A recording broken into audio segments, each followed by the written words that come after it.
नमस्कार दोस्तों, आपका स्वागत है। ऐसी ही जानकारी के लिए चैनल को सब्सक्राइब करें।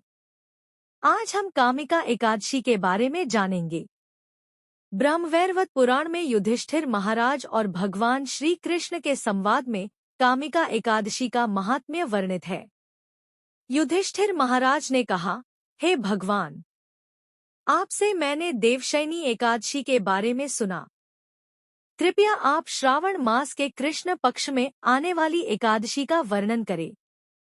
भगवान श्री कृष्ण ने कहा, हे राजन, ध्यान से सुनिए। बहुत पहले नारद जी ने यही प्रश्न ब्रह्मा जी को पूछा था। इस तिथि को किसकी और कैसी उपासना करनी चाहिए, इस बारे में भी पूछा था। जगतगुरु ब्रह्मा जी ने तभी कहा, इस एकादशी को कामिका कहा जाता है। इसके महात्म्य को श्रवण करने से वाजपेय यज्ञ करने का फल प्राप्त होता है। इस तिथि को शंख, चक्र, गदा, पद्म धारण करने वाले भगवान विष्णु की पूजा करनी चाहिए।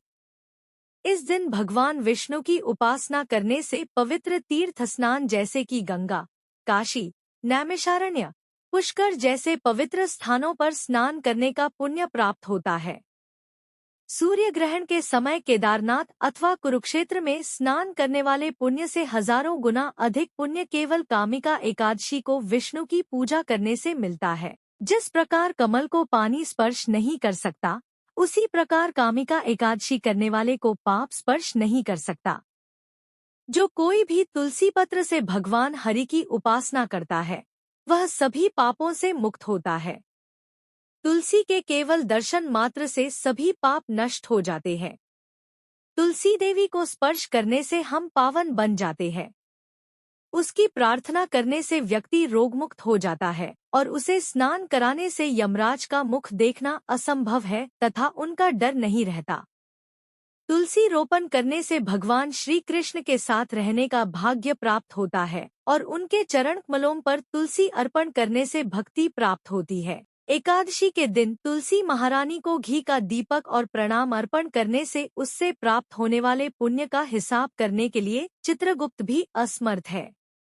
कामिका एकादशी का व्रत करने से भ्रूणहत्या तथा ब्रह्महत्या जैसे महापातक से भी मुक्ति मिलती है। इस महात्म्य का श्रद्धा से जो भी श्रवण अथवा कथन करेगा उसे वैकुंठ प्राप्ति होती है। दोस्तों, लाइक, कमेंट एंड सब्सक्राइब करें। दोस्तों, लाइक, कमेंट एंड सब्सक्राइब करें।